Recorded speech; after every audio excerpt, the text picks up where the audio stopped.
புதுச்சேரி தனியார் நிறுவன மேலாளரிடம் 5 கோடியே 15 லட்சம் ரூபாய் மோசடி செய்த வழக்கில் மேற்கு வங்க வாலிபர் கைது செய்யப்பட்ட நிலையில் இவ்வழக்கில் மேலும் 3 போலீசார் கைது செய்தனர். மேட்டுப்பாளையம் தனியார் நிறுவனத்தின் மேலாளர் சுகியா. இவருக்கு கடந்த 25ஆம் தேதி நிறுவனத்தின் உரிமையாளர் புகைப்படத்துடன் கூடிய வாட்ஸ்அப் கால் வந்தது. அதில் பேசிய நபரை நிறுவனத்தின் உரிமையாளர் என நம்பி அவர் கூறிய வங்கி கணக்குகளில் பல தவணைகளாக 5 கோடியே 15 லட்சம் ரூபாயை சுகியா அனுப்பி சைபர் கும்பலிடம் ஏமாந்தார். இது குறித்த புகாரின் பேரில் புதுச்சேரி சைபர் கிரைம் ஆய்வாளர்கள் தியாகராஜன், கீர்த்தி தலைமையிலான போலீசார் வழக்கு பதிவு செய்து மோசடியில் ஈடுபட்ட மேற்கு வங்க மாநிலம் முஷிராபாத் மாவட்டத்தை சேர்ந்த நசிபுல் இஸ்லாம் என்பவரை கடந்த வாரம் கைது செய்து சிறையில் அடைத்தனர். மேலும் இந்த வழக்கில் சம்பந்தப்பட்ட கேரளாவை சேர்ந்த அஜித், முகமது ஷாபி, அஜ்மல் ஆகிய 3 சைபர் கிரைம் தனிப்படை போலீசார் கைது செய்தனர். பின்னர் நீதிமன்றத்தில் ஆஜர்படுத்தி காலாப்பட்டு மத்திய சிறையில் அடைத்தனர். மேலும் இந்த வழக்கில் தொடர்புடைய நபர்களை கைது செய்ய தனிப்படை அமைக்கப்பட்டுள்ளது என சைபர் கிரைம் போலீசார் தெரிவித்துள்ளனர். காரைக்காலில் பல்வேறு அடிப்படை வசதிகளை செய்து தர கோரி இந்திய கம்யூனிஸ்ட் கட்சி சார்பில் கண்டன ஆர்ப்பாட்டம் நடைபெற்றது. காரைக்கால் மாவட்டம் திருப்பட்டினம் பகுதிக்கு உட்பட்ட வடகட்டளை, போலகம் உள்ளிட்ட பகுதிகளில் சாலை, குடிநீர், தெருவிளக்கு, இலவச வீட்டுமனை பட்டா, சாக்கடை வசதிகள் உள்ளிட்ட அடிப்படை வசதிகளை செய்து தர கோரி இந்திய கம்யூனிஸ்ட் கட்சி சார்பில் கண்டன ஆர்ப்பாட்டம் நடைபெற்றது. மாவட்ட குழு உறுப்பினர் AS குமார் தலைமையில் நடைபெற்ற கண்டன ஆர்ப்பாட்டத்தில் மாவட்ட செயலாளர் மதியழகன், மாவட்ட துணைத் தலைவர் பக்ரிசாமி உள்ளிட்ட ஏராளமான இந்திய கம்யூனிஸ்ட் கட்சியினர் கலந்து கொண்டனர். போராட்டத்தில் கோரிக்கைகளை வலியுறுத்தி கண்டன முழக்கங்களை எழுப்பி ஆர்ப்பாட்டத்தில் ஈடுபட்டனர். சிலிண்டர் விலை உயர்வை கண்டித்து இளைஞர் காங்கிரஸ் மாநில தலைவர் ஆனந்தபாபு நடராஜன் தலைமையில் கண்டன ஆர்ப்பாட்டம் நடைபெற்றது. புதுச்சேரி மாநில இளைஞர் காங்கிரஸ் சார்பில் சிலிண்டர் பெட்ரோல், டீசல் விலை உயர்வை கண்டித்து கண்டன ஆர்ப்பாட்டம் வில்லியனூர் ராஜீவ்காந்தி சிலை அருகே நடைபெற்றது. இளைஞர் காங்கிரஸ் மாநில தலைவர் ஆனந்தபாபு நடராஜன் தலைமையில் அகில இந்திய இளைஞர் காங்கிரஸ் தேசிய செயலாளர் ஜோஷ்வா முன்னிலையில் நடைபெற்ற ஆர்ப்பாட்டத்தில் சிறப்பு அழைப்பாளராக மாநில தலைவர் MP வைத்தியலிங்கம், முன்னாள் முதலமைச்சர் நாராயணசாமி ஆகியோர் கலந்து கொண்டு கண்டன உரையாற்றினார்கள். இந்த ஆர்ப்பாட்டத்தில் காங்கிரஸ் கட்சியின் துணை அமைப்பாளர் தேவநிதிதாஸ் உட்பட 100க்கும் மேற்பட்ட காங்கிரஸ் கட்சியினர் கலந்து கொண்டு உயர்த்தப்பட்ட சிலிண்டர், பெட்ரோல், டீசல் விலையை திரும்ப பெற வேண்டும் என்றும் மத்திய, மாநில அரசுகளை கண்டித்து கண்டன கோஷங்களை எழுப்பினர். அதிமுக தலைமையில் பாஜக கூட்டணி அமைந்தவுடன் ஸ்டாலின் உட்பட இந்தியா கூட்டணி கட்சியினர் பயத்தில் பிதற்றி வருவதாக புதுச்சேரி அதிமுக மாநில செயலாளர் அன்பழகன் தெரிவித்துள்ளார். புதுச்சேரி அதிமுக தலைமை அலுவலகத்தில் செய்தியாளர்களை சந்தித்த மாநில செயலாளர் அன்பழகன், ஜாதி, மத, மொழி ரீதியாக மக்களின் உணர்வுகளை தூண்டி மக்களிடையே பிரிவினையை ஏற்படுத்தும் திமுக தலைமையிலான இந்தியா கூட்டணி அரசியல் அரங்கில் இருந்து அகற்ற தேசிய சிந்தனையுடைய அதிமுக தலைமையில் பாஜக கூட்டணி அமைக்கப்பட்டுள்ளது என்றும், இந்த கூட்டணி அமைந்தவுடன் திமுக தலைவர் ஸ்டாலின் மற்றும் அவரது கூட்டணி கட்சியினர் பயத்தில் பிதற்றி வருகின்றனர் என கூறினார். திமுக முதலமைச்சரின் பினாமியாக இருக்கும் காங்கிரஸ் கட்சியை சேர்ந்த புதுச்சேரி முன்னாள் முதலமைச்சர் நாராயணசாமியும் எங்களது கூட்டணியை பொறுத்து கொள்ள முடியாமல் சாபமிடுகிறார். இந்தியா கூட்டணி என்பது ஒரு சந்தர்ப்பவாத கூட்டணி, கொள்கை முரண்பாட்டுடன் உள்ள கூட்டணி, எந்த ஒரு தொலைநோக்கு சிந்தனையும் இல்லாத அரை வேக்காட்டுத்தனமான கூட்டணி என கடுமையாக விமர்சித்தார். தேர்தலில் மக்களை ஏமாற்ற ஒரு சந்தர்ப்பவாத கூட்டணியை அமைத்து வரும் திமுக முதலமைச்சர் ஸ்டாலினுக்கும் காங்கிரஸ் கட்சியை சேர்ந்த நாராயணசாமிக்கும் எங்களது கூட்டணி பற்றி பேச எந்த அருகதையும் இல்லை என்றார். The red roots cricket academy நடத்திய போதைப்பொருள் ஒழிப்பு விழிப்புணர்வு மாரத்தான் போட்டியில் 150க்கும் மேற்பட்ட மாணவ மாணவிகள் கலந்து கொண்டனர். புதுச்சேரி மாநிலம் சேதராப்பட்டு டு பத்துக்கண்ணு வரை ரெட் ரூட்ஸ் கிரிக்கெட் அகாடமி நடத்திய போதைப்பொருள் ஒழிப்பு மற்றும் மாபெரும் விழிப்புணர்வு மாரத்தான் போட்டி நடைபெற்றது. இதில் 15 வயது வரை உள்ள மாணவ மாணவிகள் 5 கிலோமீட்டர் தூரத்திலும், 15 வயதிற்கு மேல் உள்ள மாணவ மாணவிகள் 10 கிலோமீட்டர் தூரத்திலும் மாரத்தான் போட்டி நடைபெற்றது. இதில் 150க்கும் மேற்பட்ட மாணவ மாணவிகள் கலந்து கொண்டு சிறப்பித்தனர். தலைவர் கௌதம பாஸ்கரன் தலைமையில் நடைபெற்ற இந்த நிகழ்ச்சியில் மண்டல அதிகாரி இன்பராஜ் முன்னிலை வகித்தார். மாரத்தான் போட்டியில் பிள்ளையார்குப்பம் மணிகண்டன் முதல் பரிசையும், சிராஜ் பாபு 2ஆம் பரிசையும், கிருபாநிதி 3ஆம் பரிசையும் பெற்றனர். மேலும் சீனியர், ஜூனியர், சப் ஜூனியர் என 3 பிரிவுகளின் கீழ் போட்டிகள் நடைபெற்றது. இதில் வெற்றி பெற்ற மாணவ மாணவிகளுக்கு கேடயம் மற்றும் சான்றிதழ் வழங்கி பாராட்டப்பட்டது. அதிமுக பாஜக கூட்டணி எதிரொலியாக காரைக்கால் முன்னாள் எம்எல்ஏ அசானா அதிமுகவிலிருந்து விலகியுள்ளது புதுச்சேரி அரசியலில் பரபரப்பை ஏற்படுத்தியுள்ளது. காரைக்காலை சேர்ந்த முன்னாள் எம்எல்ஏவான அசானா மறைந்த தமிழக முதல்வர் ஜெயலலிதா முன்னிலையில் அதிமுகவில் இணைந்தார். பின் 2016ஆம் ஆண்டு காரைக்கால் தெற்கு தொகுதியில் போட்டியிட்டு வெற்றி பெற்றார். மீண்டும் 2021இல் அதிமுக சார்பில் போட்டியிட்ட இவர் திமுக வேட்பாளர் நாஜிமிடம் தோல்வியடைந்தார். பின் அதிமுக மாவட்ட துணை செயலாளராக பணியாற்றி வந்த நிலையில் முன்னாள் எம்எல்ஏ அசானா நேற்று அதிமுகவிலிருந்து விலகுவதாக தெரிவித்தார். இது தொடர்பாக செய்தியாளர்களிடம் பேசிய அவர், காரைக்காலில் கடந்த சட்டசபை தேர்தலில் அதிமுக பாஜக கூட்டணியால் தோல்வி அடைந்தோம்.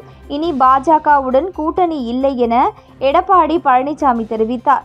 தற்பொழுது மீண்டும் கூட்டணி உறுதி செய்யப்பட்டது அதிர்ச்சியை ஏற்படுத்தியுள்ளது. இதனால் சிறுபான்மை மக்களின் ஓட்டு வங்கி பாதிக்கப்படும் என்பதால் ஆதரவாளர்களுடன் கலந்து ஆலோசித்து கட்சியை விட்டு விலகுவதாக முடிவெடுக்கப்பட்டது என்றார். புதுச்சேரியில் 2 சிறுமிகளை காதலித்து ஏமாற்றிய நண்பர்களுடன் கூட்டு பாலியல் பலாத்காரம் செய்த வழக்கில் ஏற்கனவே 2 கைது செய்யப்பட்ட நிலையில் மேலும் இவ்வழக்கில் தொடர்புடைய வட மாநில தொழிலாளியை போலீசார் கைது செய்தனர். புதுச்சேரி முத்தியால்பேட்டை சோலை நகரை சேர்ந்த 2 சிறுமிகள் காதலிப்பதாக கூறி நண்பர்களுடன் சேர்ந்து கூட்டு பாலியல் பலாத்காரம் செய்த வழக்கில் குருசுக்குப்பம் மரவாடி தெருவை சேர்ந்த மீன் வியாபாரி புஷ்பராஜ், வைத்தியலிங்கம் ஏசி மெக்கானிக் மணிமாறன் ஆகிய 2 போக்சோ சட்டத்தின் கீழ் முத்தியால்பேட்டை போலீசார் கைது செய்து 2 தினங்களுக்கு முன்பு சிறையில் அடைத்தனர். மேலும் இவ்வழக்கில் தொடர்புடைய சிலரை கைது செய்த போலீசார் ரகசியமாக விசாரணை நடத்தி வருகின்றனர். இந்த நிலையில் புதுச்சேரியில் தங்கி சமையல் வேலை செய்து வரும் உத்தரப்பிரதேசத்தை சேர்ந்த வினோத் என்பவரும் சிறுமிகளிடம் பாலியல் சீண்டலில் ஈடுபட்டது தெரியவந்தது. இதனை அடுத்து வினோத்தை போக்சோ சட்டத்தின் கீழ் போலீசார் கைது செய்து சிறையில் அடைத்தனர். தொடர்ந்து சிறையில் அடைக்கப்பட்ட 3 பேரையும் காவலில் எடுத்து விசாரிக்க போலீசார் முடிவு செய்துள்ளனர். இந்த வழக்கில் தொடர்புடைய மேலும் 6 பேரை போலீசார் தீவிரமாக தேடி வருகின்றனர். காரைக்காலில் விடுதலை சிறுத்தைகள் கட்சியின் திருப்பட்டினம் தொகுதி செயலாளர்கள் உட்பட 5 பேர் கட்சியிலிருந்து இடைநீக்கம் செய்யப்பட்டுள்ளனர். காரைக்கால் மாவட்ட விடுதலை சிறுத்தைகள் கட்சியின் சிறப்பு அவசர செயற்குழு கூட்டம் புதுச்சேரி மாநில அரசியல் குழு செயலாளர் அரசு வணங்காமுடி தலைமையில் நடைபெற்றது. கூட்டத்தின் முடிவில் செய்தியாளர்களிடம் பேசிய அரசு வணங்காமுடி, விடுதலை சிறுத்தைகள் கட்சியின் நன்மதிப்பை கெடுக்கும் வகையில் செயல்பட்டு பாரதிய ஜனதா கட்சியின் நெடுங்காடு பொறுப்பாளர் லூர்துசாமி என்பவருக்காக தலித் குடும்பத்தை சேர்ந்தவர்கள் வீட்டை இடித்து தள்ளி சேதப்படுத்தியதாக விடுதலை கனல் உள்ளிட்ட 5 பேர் மீது மிகவும் நெருக்கடியான சூழலில் நடவடிக்கை எடுக்கப்பட்டுள்ளது என்றார். அவருடன் நிரவி, திருப்பட்டினம் தொகுதி துணை செயலாளர்கள் தாமோதரன், சோழமணி, நெடுங்காடு தொகுதி துணை செயலாளர்கள் லெனின், சந்திரன் உள்ளிட்ட 5 பேர் மீது விரிவான விவாதத்தின் அடிப்படையில் 6 மாத காலம் இடைக்காலம் நீக்கம் செய்யப்படுவதாக அறிவித்தார். 6 மாதத்திற்கு உள்ளாக அவர்களின் நடவடிக்கையில் மாற்றம் ஏற்பட்டால் அவர்களை மீண்டும் கட்சிக்குள் இணைத்துக் கொள்ள ஆலோசிக்கப்படும் என தெரிவித்தார். பாரதிய ஜனதா கட்சியின் ஸ்தாபன தினத்தை முன்னிட்டு நடைபெற்ற அமைதி பேரணியை பாஜக மாநில தலைவர் MP செல்வ கணபதி தொடங்கி வைத்தார்.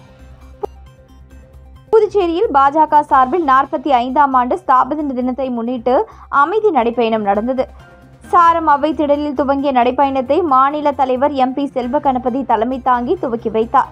காமராஜர் சாலை வழியாக சென்ற அமைதி நடைபயணம் ராஜா தியேட்டர் அருகே முடிவடைந்தது. இதில் அமைச்சர் சாய் சரவணகுமார், MLAக்கள் ஜான்குமார், கல்யாணசுந்தரம், ரிச்சர்ட், ராமலிங்கம், அசோக் பாபு உள்ளிட்ட மாநில மாவட்ட அணிப்பிரிவு தொகுதி நிர்வாகிகள் 1000க்கும் மேற்பட்டோர் கலந்து கொண்டனர். குருத்தோலை ஞாயிறு திருநாளை ஒட்டி புதுச்சேரியில் உள்ள பல்வேறு கிறிஸ்தவ பேராலயங்களில் கிறிஸ்தவர்கள் கையில் குருத்தோலைகளை ஏந்தியபடி ஓசானா பாடலை பாடியவாறு பவனி வந்தனர். இயேசு கிறிஸ்துவின் சிலுவை பாடுகளை நினைவு கூறும் வகையில் கிறிஸ்தவர்களால் 40 நாட்கள் தவக்காலம் கடைபிடிக்கப்படுகிறது. இந்த தவக்காலத்தின் இறுதி வாரம் புனித வாரமாக அனுசரிக்கப்படுகிறது. இந்த வாரத்தில் முதல் ஞாயிற்றுக்கிழமை குருத்தோலை ஞாயிறாக கடைபிடிக்கப்படுகிறது. அதன்படி இன்று ஞாயிற்றுக்கிழமை புதுச்சேரி முழுவதும் உள்ள கிறிஸ்தவ தேவாலயங்களில் குருத்தோலை ஞாயிறு பவனி நடைபெற்றது.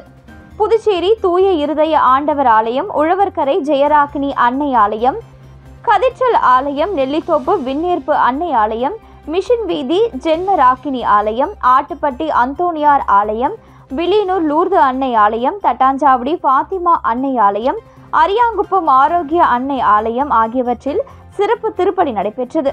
இவற்றில் ஏராளமான கிறிஸ்தவர்கள் கலந்து கொண்டனர். இதையடுத்து கிறிஸ்தவர்கள் குருத்தோலைகளை ஏந்தி இயேசு கிறிஸ்துவின் பாடல்களை பாடியபடி புதுச்சேரி நகரின் முக்கிய வீதிகளில் ஊர்வலமாக சென்றனர். 500 குழந்தைகளுக்கு தேவார திருவாசகம் பயிற்சி பட்டறை ஒருநாள் நிகழ்ச்சி நடைபெற்றது. புதுச்சேரி கம்மன் கலையரங்கத்தில் ஒருநாள் நிகழ்ச்சியாக குழந்தைகளுக்கான சைவ சமய அடிப்படைகள் பயிற்சி வகுப்பு 500 குழந்தைகளுக்கு தேவார திருவாசக பயிற்சி பட்டறை கலைமாமணி திருத்தணி சுவாமிநாதன் ஓதுவா மூர்த்திகள் தலைமையில் நடைபெற்றது. நிகழ்ச்சியில் கலந்து கொண்ட குழந்தைகளுக்கு பங்கேற்பு மற்றும் பாராட்டு சான்றிதழ் வழங்கப்பட்டது. இந்நிகழ்ச்சி கலாச்சாரம் மற்றும் ஆன்மீக விழிப்புணர்வை ஏற்படுத்தும் வகையில் குழந்தைகளுக்கு சைவ சமய புத்தகங்கள் பரிசாக வழங்கப்பட்டது. நால்வர் பெற்றால் அறக்கட்டளை சிவ பாலசுப்பிரமணியன் மற்றும் அமைப்பினர் நிகழ்ச்சியை ஏற்பாடு செய்திருந்தனர். புதுச்சேரி தீயணைப்புத்துறை அலுவலகத்திற்கு மர்ம நபர் வெடிகுண்டு மிரட்டல் வந்த நிலையில் போலீசார் வெடிகுண்டு நிபுணர்கள் மோப்பநாயுடன் சோதனை செய்ததில் பரபரப்பு ஏற்பட்டது. புதுவை கடற்கரை சாலையில் தீயணைப்புத்துறை அலுவலகம் உள்ளது. நேற்று தீயணைப்புத்துறை அலுவலகத்திற்கு தொடர்ந்து பல முறை போன் வந்தது. அதில் பேசிய நபர் வெடிகுண்டு வைத்திருப்பதாக தெரிவித்தார். தீயணைப்பு வீரர்கள் தாங்களாகவே அலுவலகம் முழுவதும் சோதனை செய்தனர். ஆனால் வெடிகுண்டு எதுவும் சிக்கவில்லை. இந்த நிலையில் இன்று மீண்டும் தொடர்பு கொண்ட நபர் ஒருமுறை சொன்னால் புரியாதா, வெடிகுண்டை தீயணைப்பு வண்டியில் வைத்துள்ளேன் என மிரட்டினார். இதனால் அதிர்ச்சியடைந்த தீயணைப்பு வீரர்கள் உடனடியாக போலீசுக்கு தகவல் கொடுத்தனர். இதையடுத்து வெடிகுண்டு நிபுணர்கள் மோப்பநாயுடன் வந்து தீயணைப்பு நிலையத்தை முழுமையாக சோதனையிட்டனர்.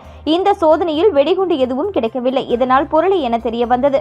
போலீசார் தீயணைப்பு துறைக்கு மிரட்டல் விடுத்தவர்கள் யார் என்பது குறித்து தீவிர விசாரணை நடத்தி வருகின்றனர். வக்பு வாரிய திருத்த சட்டத்தினை உடனடியாக திரும்ப பெற வலியுறுத்தி நாம் தமிழர் கட்சியின் சார்பாக கண்டன ஆர்ப்பாட்டம் நடைபெற்றது. புதிய வக்பு வாரிய திருத்த சட்டத்தினை பாஜக அரசு உடனடியாக திரும்ப பெற வலியுறுத்தி நாம் தமிழர் கட்சியின் சார்பாக இன்று புசி வீதி மணிக்கூண்டு அருகே கண்டன ஆர்ப்பாட்டம் நடைபெற்றது.